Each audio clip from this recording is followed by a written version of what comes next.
안녕하세요. 저는 60대 초반의 여자입니다. 저는 요양보호사 일을 하고 있습니다. 그러다 보니 이리저리 귀동냥하듯 여러 이야기를 듣지요. 자식들 자랑, 손자들 자랑하시면서 미소 짓는 어르신들의 얼굴엔 잠시라도 시름이 걷어진답니다.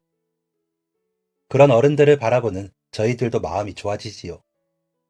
간혹 정신을 놓치셔서 마음에 없는 모진 소리를 하시는 어른들도 계시지만 그게 그분들의 본 모습은 아니라고 믿기에 잊어드리려고 노력도 하고요. 가끔 온전한 정신이 드시면 언제 그랬냐는 듯 달라지시거든요. 그럴 때 옛 이야기 아니면 감추어둔 비밀 이야기들을 털어놓으시기도 하고요. 그 이야기 중 아직도 마음에 남는 이야기가 있어 이렇게 사연을 보냅니다. 제가 이 일을 시작한 지 얼마 되지 않았을 때였습니다. 지금에야 얼마 남지 않으신 어른들은 선생님께서 말씀해 주시지 않아도 느낌이 올 때도 있지만 그때는 그런 것도 없이 어르신들 곁을 지킬 때였습니다. 서투르다 보니 실수가 많기도 했고 몸도 그만큼 고됐지만 그때는 모시는 어르신 한 분 한 분 마음을 더 쏟았습니다.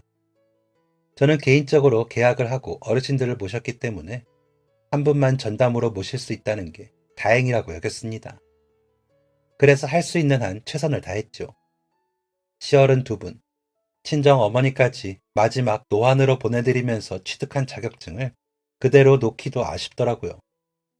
그래서 이왕 있는 자격증으로 일이나 해보자 싶어 시작한 일이어서 그런지 마음을 더 쓰면서 일을 하게 된 것도 있었습니다. 그런데 어르신들이 떠나실 때마다 마음이 좋지 않더군요. 돌아가신 부모님들 생각도 나기도 하고요.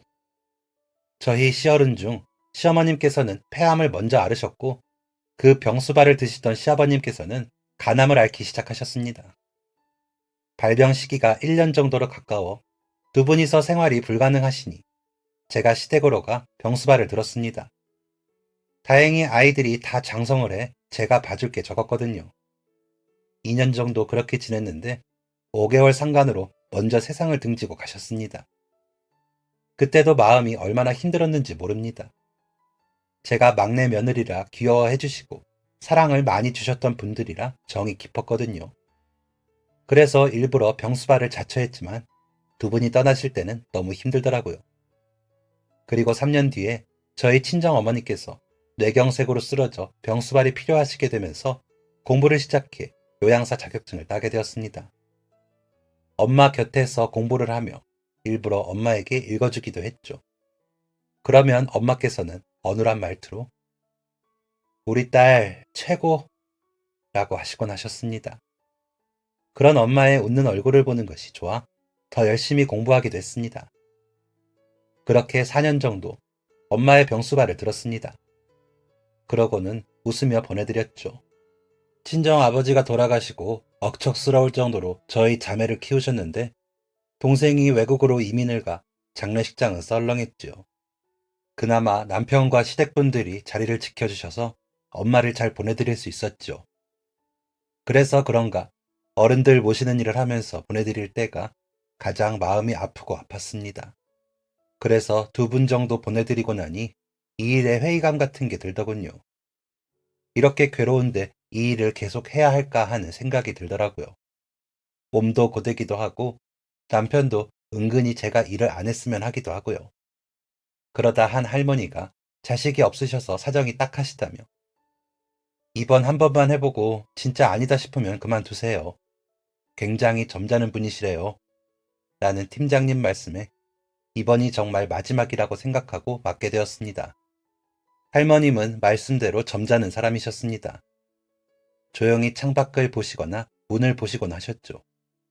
제가 곁에서 도움을 드리면 활짝 웃으시면서 감사합니다.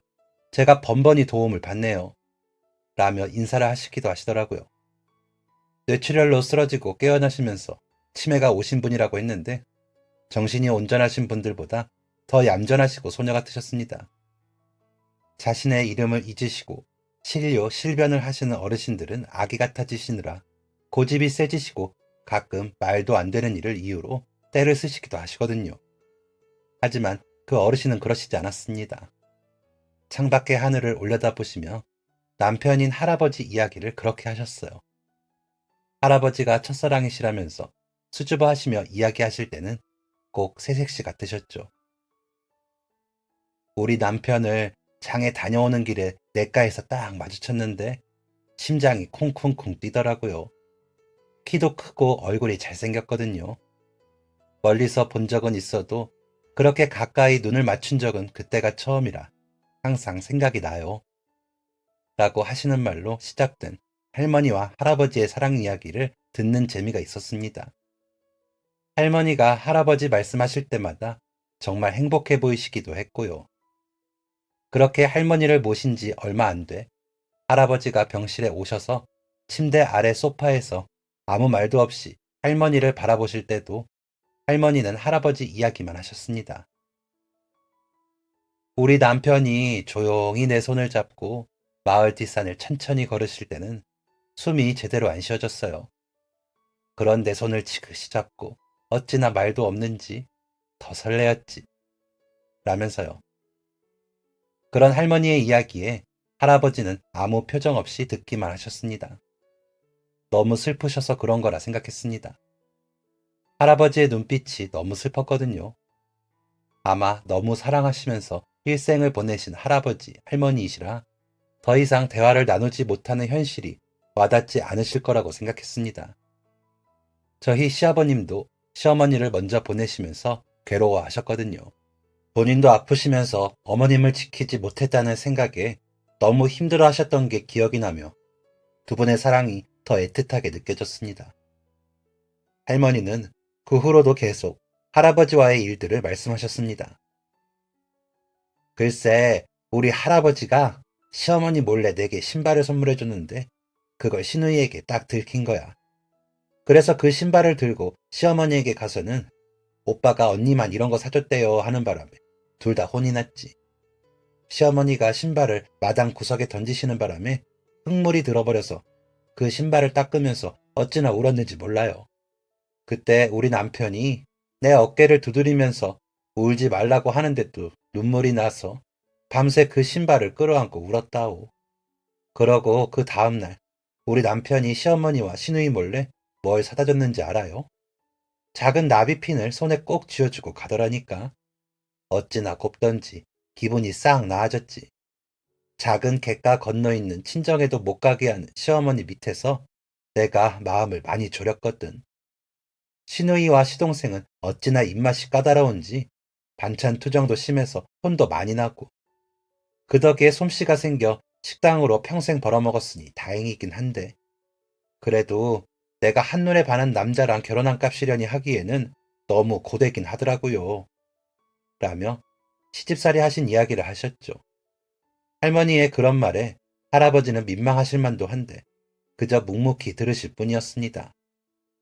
그러다 한 번씩 마주치는 할머니의 시선을 피하지도 않으시고 별 말도 없이 보시다 눈물을 닦으실 때도 있었습니다.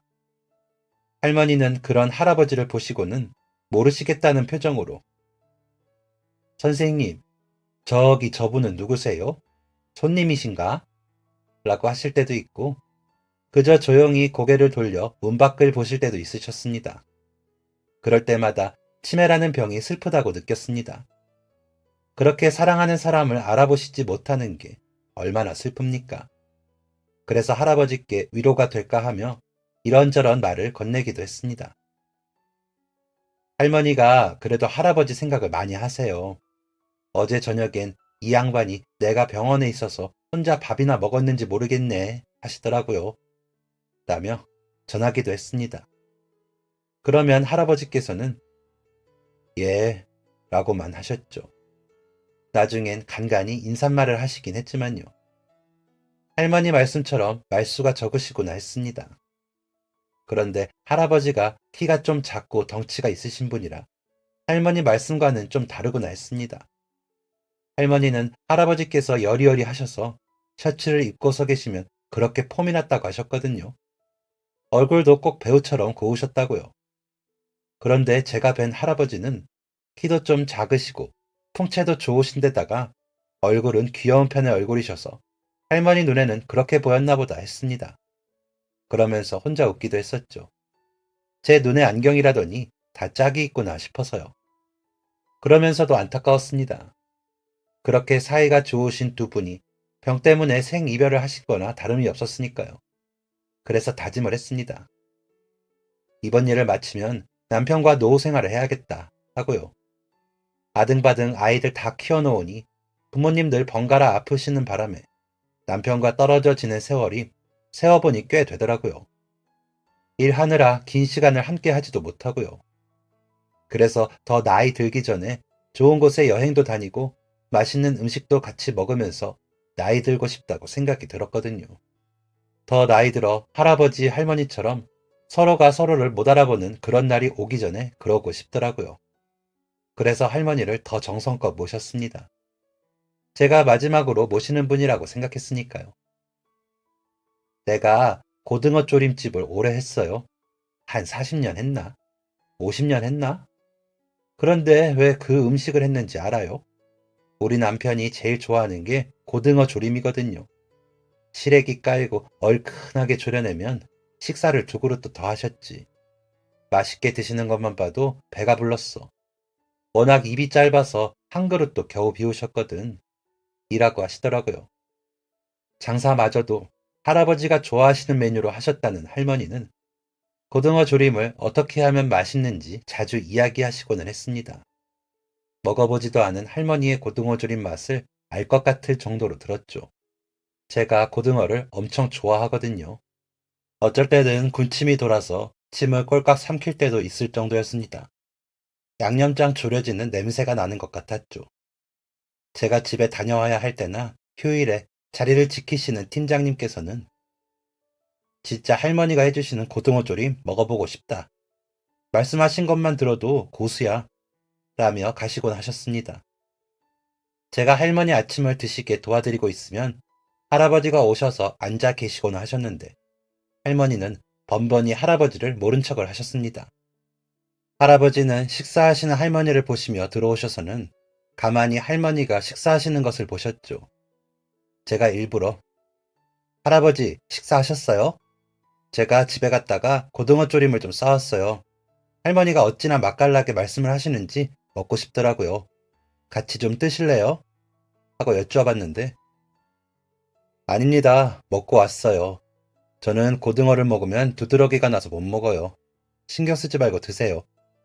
라고 하시기에 좀 의아했습니다.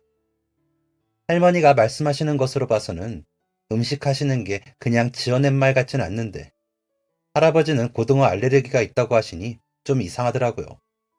그렇다고 할머니께 다시 묻는다고 말씀을 하실 수 있는 게 아니니 그저 의아함만 가지고 지나쳤죠.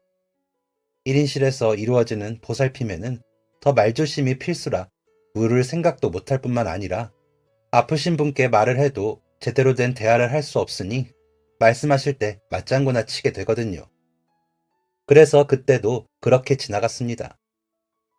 할머니는 매일 할아버지에 대해 말씀하셨고 할아버지는 그런 할머니를 슬픈 눈으로 바라보셨습니다.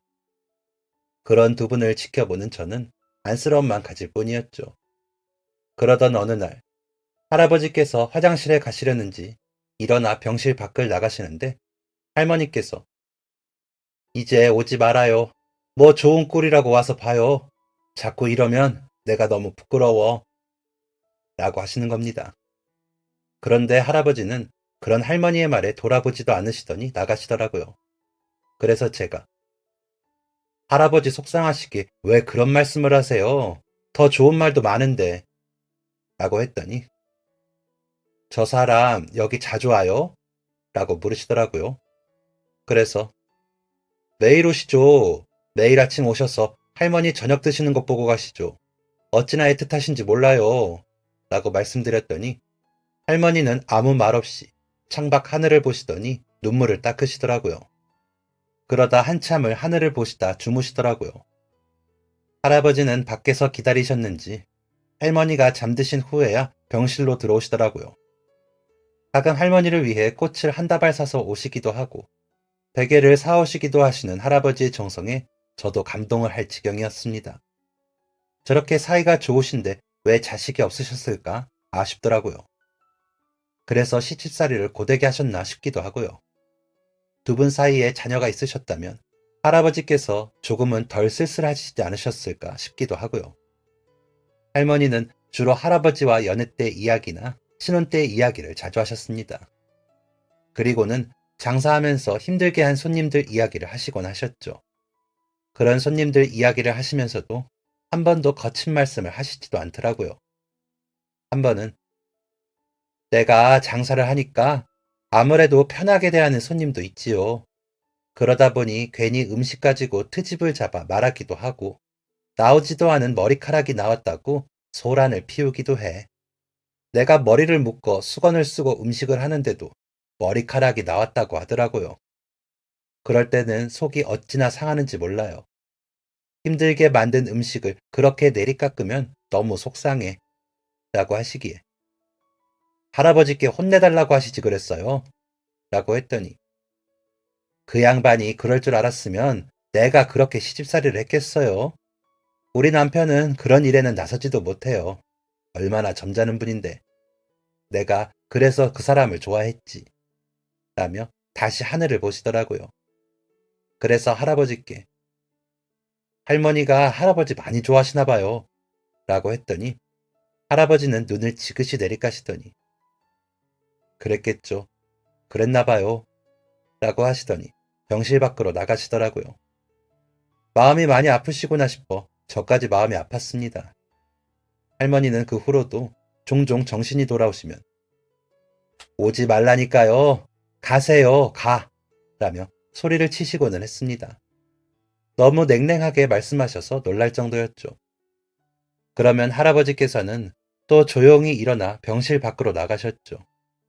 그런 할아버지가 안쓰러워 돌아오시면 너무 마음에 담지 마세요. 아마 고생하실까봐 걱정이 돼서 그러시는 걸 거예요. 할머니가 할아버지 생각 엄청 하시잖아요. 라고 제 딴에는 위로해드리려 말씀드리면 예 하시고는 다시 소파에 앉아 할머니를 바라보셨습니다. 그런 할아버지와 할머니 모두 안쓰럽고 안타까웠습니다. 그 누구의 잘못이 아니니까요. 나이 들어 아픈 몸을 가지게 된 것 죄가 아니잖아요. 그러다가도 할머니께서는 아무 일도 없었다는 듯이 창밖을 보시다 할아버지 이야기를 하셨습니다. 날이 갈수록 점점 말씀하시는 때보다 창밖을 보실 때가 더 많아졌지만 말씀을 하실 때는 할아버지 말씀만 하셨습니다. 남편이 시어머니한테 나 좀 그만 괴롭히라고 말해줄 때는 어찌나 고마웠는지 몰라요. 시아버지가 전쟁 때 피난하면서 돌아가시고 삼남매 키우시느라 고생하신 시어머니라고 남편이 뭐든 다 들어줬거든요. 그런 사람이 내 편을 드니 시어머니가 눈에 불이 났지. 빗자루를 들어 남편을 때리시다가 안 되니까 나를 때리시는데 남편이 안아서 막아서고는 나를 데리고 도망을 쳤어. 그걸로 친정에도 못 가고 보는 사람 적은 뒷산으로 가서는 둘이 부둥켜 안고 얼마나 울었나 몰라요. 우리 남편이 그런 사람이에요. 좋은 사람. 이라며 하늘을 올려다보시더라고요. 그 모습에 꼭 누가 보면 할아버지가 먼저 돌아가신 줄 알겠네 할 정도로요. 그런 할머니를 바라보시던 할아버지께서는 깊이 한숨을 쉬시곤 하셨습니다. 그럴 때 할아버지의 눈빛은 좀 쓸쓸해 보이곤 했는데 할머니의 기억이 너무 옛날에 머물러 있으셔서 마음이 힘드신가 보다 했습니다. 그러던 어느 날 아침에 제가 식판을 내놓으러 나갔다가 온 사이에 할머니가 잠드셨더라고요. 점점 더 주무시는 시간이 길어져 걱정이 되었습니다. 회진을 도시는 의사 선생님께서는 이런저런 지시들을 간호사 선생님들께 전달하셨죠. 할아버지는 그런 선생님들께 이것저것 자세하고도 깊이 물으셨습니다. 또 그런 모습을 보면 할머니께는 할아버지밖에 없다라는 생각이 들더라고요. 그렇게 3달 정도 할머니를 모시면서 할아버지에 관한 이야기, 고등어 조림 이야기들은 정말 앞글자만 들어도 알 만큼 들었습니다. 하지만 점점 말씀이 없어지시는 할머니를 보면서 저도 모르게 마음의 준비를 하게 되더라고요.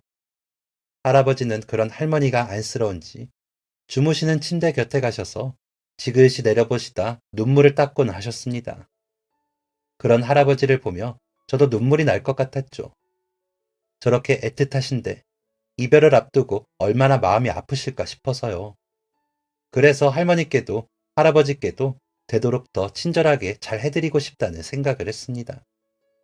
그러다 할머니가 눈을 뜨고 창밖을 보고 계신데 할아버지께서 그 앞에 쓱 서시더라고요. 그러자 할머니께서 미안해요. 내가 미안해요. 진짜 이제는 오지 말아요. 나는 이제 남편 곁으로 가야 할 것 같아요. 나 같은 여자를 지켜봐줘서 고마워요. 덕분에 내가 도움 많이 받았어요. 그런데 이렇게 내가 인사를 해서 미안합니다. 잘 사세요. 이제라도 나 같은 거는 있고 더 좋은 사람이랑 행복하세요. 라고 하시더라고요. 깜짝 놀랐죠. 사실 이해도 잘 안 됐고요. 그렇게 사랑하는 남편에게 하는 작별 인사가 다른 사람과 잘 지내라니 저로서는 이해할 수가 없었습니다.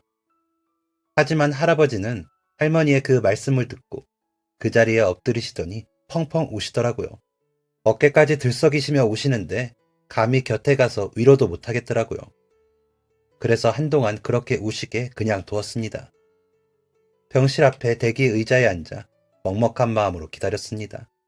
할아버지와 할머니의 어쩌면 정말 마지막일지도 모르는 인사를 제가 방해할 수는 없었으니까요. 그렇게 기다리고 있는데 눈이 뻘개지신 할아버지께서 나오시더니 미안합니다. 들어가 보세요. 하시더라고요. 그래서 괜찮으세요? 많이 속상하시죠? 라고 했더니 할아버지는 대기 의자에 무너지듯 앉으시더니 다시 눈물을 뚝뚝 흘리시며 저희 누님 잘 부탁합니다.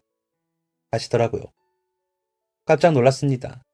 당연히 남편분인 줄 알았는데 말이죠. 제가 놀라는 것을 보신 할아버지께서는 네, 맞아요. 저는 누님의 남편이 아닙니다. 그분은 오래전에 사고로 돌아가셨어요. 저는 어릴 적부터 한 마을에 살던 동생이지요. 라고 하시더라고요. 할아버지의 말씀에 제가 더 놀라며 어머, 어째요. 제가 그런 줄도 모르고 그간 결례를 죄송합니다. 라고 하자. 아니에요. 누님과 제가 뚜렷이 말하지 않은 탓이죠. 아닙니다. 덕분에 누님 잘 지내셔서 감사하기만 합니다. 그런데 제가 오늘은 이만 가봐야 할 것 같네요. 내일 뵙겠습니다. 하시며 일어나 가시더라고요. 가시는 할아버지의 뒷모습은 한없이 쓸쓸하고 위축되어 보였습니다. 모든 것을 잃은 것처럼 보일 정도였죠. 제가 다시 병실에 들어가자 할머니는 창밖의 하늘을 보고 계시더라고요. 눈물을 조금씩 흘리시면서요. 눈이 올 것 같아요. 눈이 오면 좋겠네요. 하시더니 다시 눈을 감고 주무시긴 했지만요. 그런 할머니 이부자리를 다시 정돈해드리고 기저귀를 갈아드리고 창밖을 보는데 정말 눈이 오더라고요. 그래서 혼잣말로 정말 눈이 오네요. 우리 할머니는 누워 계셔도 모르시는 게 없어요. 라고 하는데 그 사람 갔어요? 라고 물으시기에 네, 가셨어요. 많이 오셨어요. 라고 답을 했습니다. 그러자 할머니는 울기는 어릴 적부터 울보예요. 바보처럼. 이라고 하시더니 다시 주무셨습니다. 그 말을 듣는데 헷갈리더라고요. 어떤 할아버지에 대해 말씀하시는 건지 말이죠. 할머니는 그 후로 점점 더 기력을 잃으셨습니다. 점점 더 주무시는 시간이 길어졌죠. 식사를 못하실 정도로 주무시게 되셨습니다. 저희 엄마가 그러다 며칠 내에 돌아가셨기에 저는 좀 더 다급하고 불안해졌습니다. 할아버지께서 그날 이후로 정말 안 오셨거든요. 제가 할아버지 연락처를 가진 게 아니다 보니 연락을 드리지도 못했고요. 할머니는 뇌출혈만 있으신 게 아니었습니다. 간에서부터 시작된 암세포가 이미 여기저기 퍼져 손을 쓸 수 없는 상태셨다고 하더라고요. 그걸 쓰러지신 후에 알았고 요양병원으로 오셔서 마지막을 준비하신 거라고 하더라고요. 그런 이야기를 대략적으로만 저에게 전달을 하고 저는 그것도 모르고 뇌출혈 환자로만 알고 모신 거였더라고요. 아프시기도 엄청 아프셨을 텐데 진통제를 맞으며 버티신 것 같아 속상했습니다. 그런 할머니가 정말 떠나게 되시면 할아버지도 곁에서 보셨으면 좋겠는데 안 오시니 제가 속이 상했습니다. 할머니는 그로 며칠 뒤 많이 고통스러워 하시다가 하늘에 계신 남편분 곁으로 가셨습니다. 제가 곁에서 손을 잡아드렸는데 어찌나 아프고 괴로우셨는지 힘을 많이 주시더라고요. 그렇게 할머니의 괴로움이 끝나는 그 순간 저는 진심을 다해 울었습니다. 좋은 곳에 가시라고, 꼭 남편분 만나 행복하시라고 마음속으로 빌어드리기도 했습니다. 할머니의 가족이 안 계신 관계로 장례는 제가 상주가 되어 치르는 것으로 병원에서 준비를 해주셨더라고요. 저는 그 장례까지가 제가 할 일이라고 생각해 자리를 지켰습니다. 소식을 알고 찾아주신 몇몇 손님들이 인사를 드리시긴 했지만 할머니의 장례는 저희 엄마보다도 쓸쓸하더라고요. 둘째 날 점심때쯤 할아버지가 오셨습니다. 침통한 표정으로 들어서신 할아버지께서는 할머니 영정 앞에서 엎드려 한참을 우셨습니다. 저도 그런 할아버지를 보자 눈물이 나 울었습니다. 한참을 그렇게 울고 나서 다른 손님도 없고 할아버지와 마주 앉아 할머니의 마지막 순간을 전해드렸습니다. 많이 괴로워하시긴 했어요. 그래도 좋은 곳에 가셨을 거예요. 라고 하자. 그랬겠죠. 누님같이 좋은 사람이 좋은 곳에 가서 좀 쉬어야지. 그 누님이 지옥 같은 곳에 가잖아요. 그건 뭔가 단단히 잘못된 겁니다. 라고 하시더라고요. 그래서 동네 누님이라고 하시더니 많이 가까우셨나 봐요. 매일 오셔서 저는 남편분이신 줄 알았어요. 라고 말했습니다. 그러자 할아버지는 옅은 미소를 지으시더니 그러고 싶었죠. 누님이 내 첫사랑이시거든요. 그 누님과 내가 결혼했다면 어떻게 됐을까요? 그랬으면 내가 가정을 꾸리고 살 수 있었을 거예요. 그런데 난 그럴 수가 없었어요. 그 누님이 나를 안 받아줘서 누님 곁을 맴돌기만 했어요. 선생님도 보셨죠? 라고 하시더라고요. 그러시더니 할머니와 할아버지에 대한 이야기를 하시더라고요.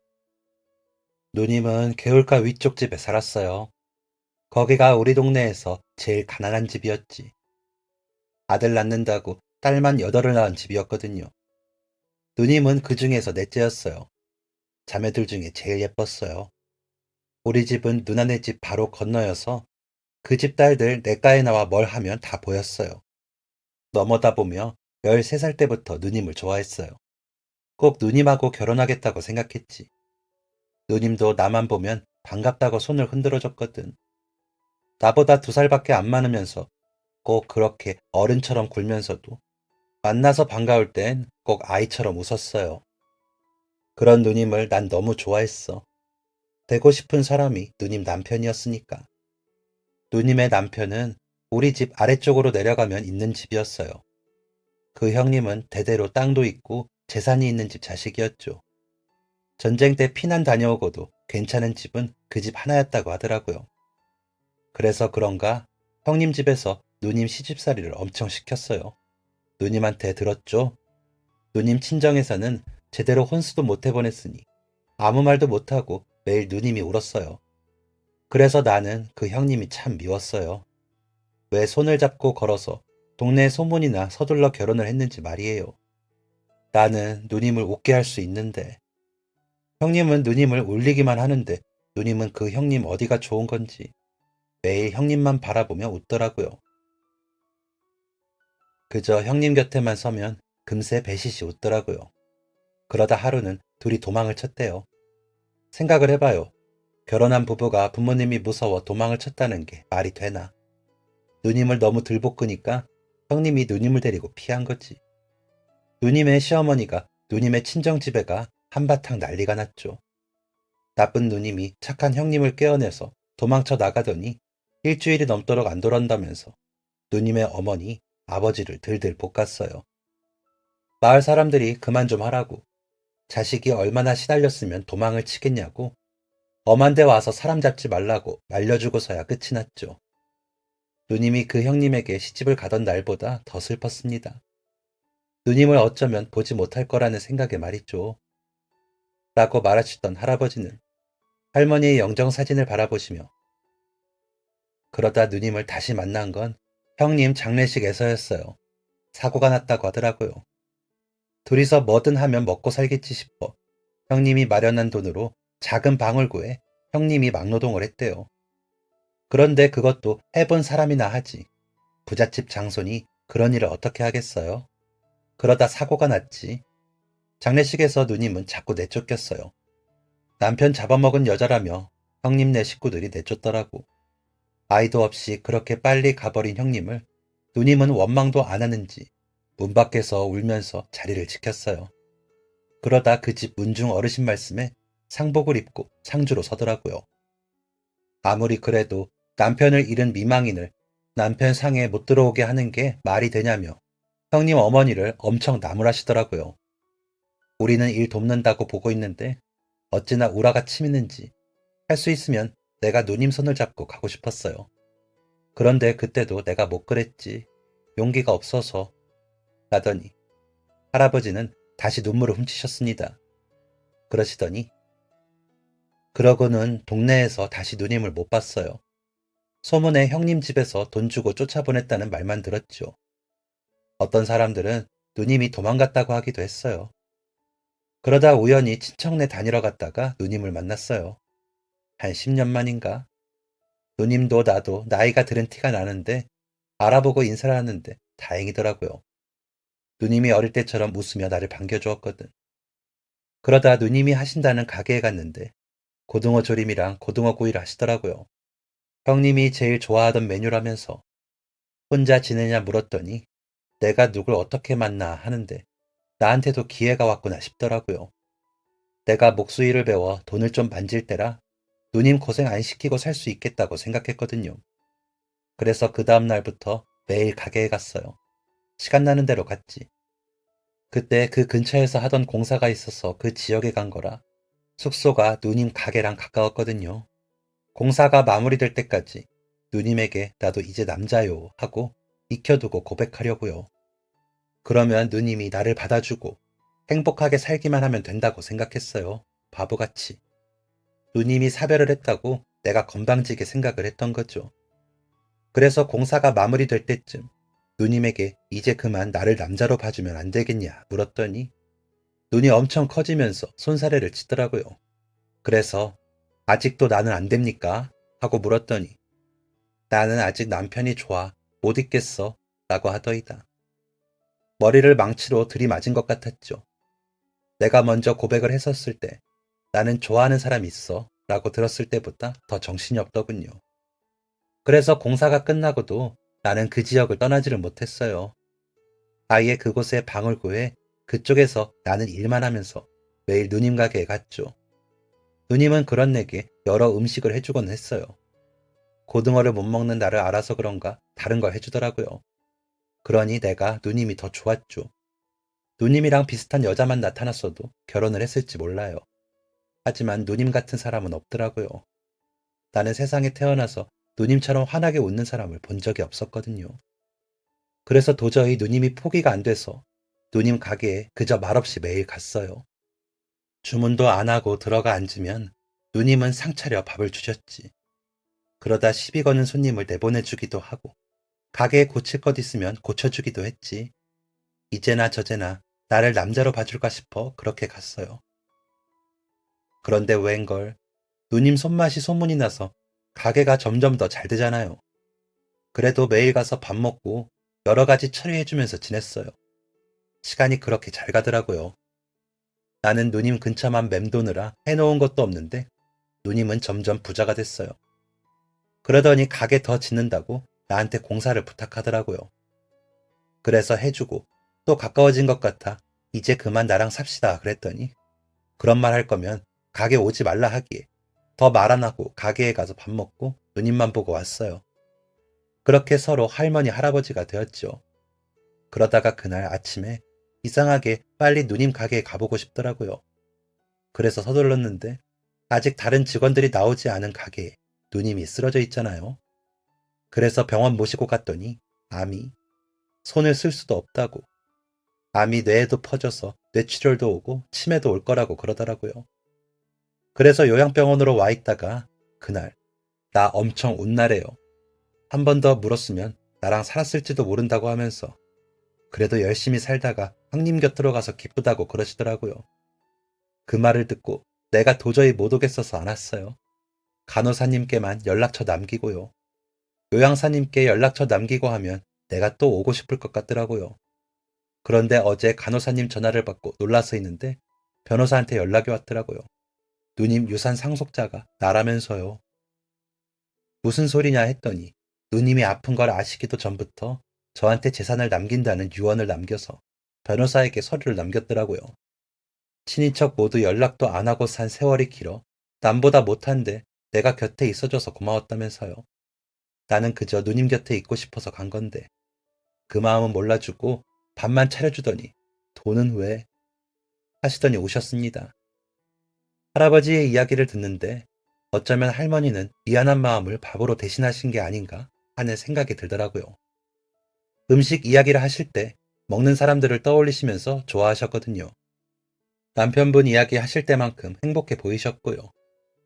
할아버지께 차려드렸던 그 밥들은 할아버지를 향한 마음일 거라는 생각이 들었습니다. 할머니의 지고지순함과 할아버지의 순정은 비록 서로 맞닿지 못했지만 그래도 정은 있었다는 생각이 들더라고요.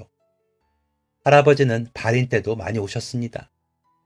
고향 땅에 할머니 남편 곁에 뿌려드릴 거라며 화장한 할머니 유해를 꼭 안고 가시는 할아버지를 보며 짝사랑도 아름다울 수 있다고 생각이 들었습니다. 그러고 얼마 뒤 할아버지께서 연락을 주셔서 집 근처 커피숍에서 만났습니다. 제게 제법 두툼한 봉투를 건네시기에 놀라 이게 뭔가요? 라고 물어보니 내가 드리는 거 아니고 누님이 드리는 거예요. 너무 정성으로 누님 돌봐줘서 고마워요. 라고 하시더라고요. 딱 보기에도 너무 많은 액수였습니다. 그래서 어휴 너무 많아요.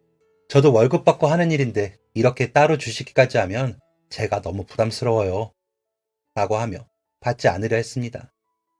하지만 할아버지께서는 내가 누님 대신 할 수 있는 게 이것뿐이라 그래요.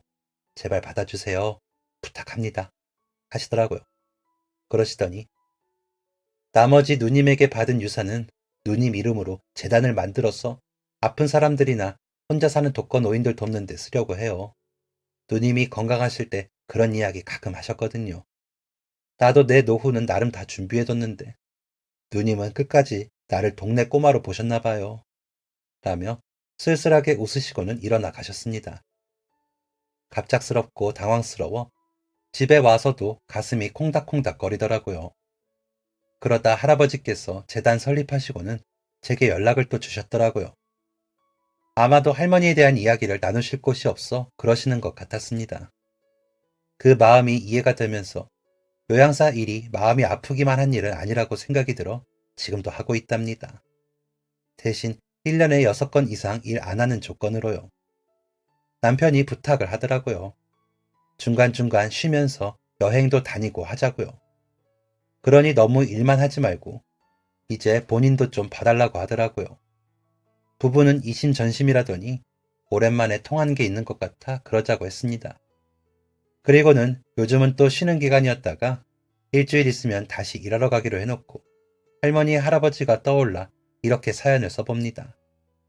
때마침 얼마 전에 할아버지께서 연락을 주셨거든요. 재단 이사장 자리를 이제 다른 분에 맡기고 쉬기로 하셨다면서 나 요양병원 가면 신 선생님이 와서 해주면 좋겠어요. 누님 이야기나 실컷 하게. 그 양반 이제는 나 본 척도 안 하겠죠? 라고 하고는 웃으시는데 진짜로 웃으시는 건지 모르겠습니다. 그저 평생을 한 여자만 사랑한 바보 같은 남자는 마지막도 그 여자 이야기만 하고 싶으신가 봅니다. 어떤 면으로는 할머니가 부럽기도 합니다. 지금은 하늘나라에서 남편분과 행복하실 테지만 자신을 사랑해주지도 않는 여자를 일평생 사랑하는 남자가 있다는 게요. 남편에게 저런 이야기를 했더니 아주머니, 제발 아주머니를 사랑하는 이 남자의 마음도 좀 헤아려 주십시오. 라고 하더군요. 그래서 크게 웃었습니다. 남편 말도 일리가 있으니까요. 저희 아이가 그러더군요. 어떤 영화에 그런 말이 나왔대요. 이 커다란 우주에서 태양계 안에, 그중 지구라는 별 안에, 대한민국이라는 나라 안에, 같은 공간 안에서 만난 건 기적이나 마찬가지라고요. 그럴듯한 말이지 않습니까? 우리는 그 수많은 기적을 이루며 만난 사이들인 겁니다. 그러니 주변의 모든 사람과 행복하게 지내야 할 이유가 되더라고요. 지금 제 사연을 들어주시는 분들과도 제가 이야기를 나눌 수 있는 건 몇백 분의 1, 어쩌면 몇만 분의 1인 기적인 거겠죠. 감사할 따름입니다. 제가 지켜본 결과 사람의 마지막 순간은 크게 특별할 것 없이 별거 없습니다. 한 줌 재로 돌아가면 그만이지요. 그리고 곁에 있는 사랑하는 사람들과 가족들이 그 모습을 바라보며 슬퍼해주고 기억해주는 게 다이더라고요. 물론 살아생전 많이 베푸신 분들은 슬퍼하시는 분들이 더 많기는 하죠. 그러니 지금 많이 웃고 서로의 마음을 아프게 하지 않게 마음을 베푸시며 살아가시길 바라겠습니다. 점점 더 정이 사라지고 사람 사이는 멀어지는 것 같아 마음이 아프기도 하는 어느 아줌마의 바람입니다. 모두가 행복한 그런 매일이 되시길 바라며 이만 글 마치겠습니다. 감사합니다. 지금까지 사연 들어주셔서 감사합니다. 사연이 재밌으셨다면 구독과 좋아요를 눌러주세요. 감사합니다. 안녕히 계세요.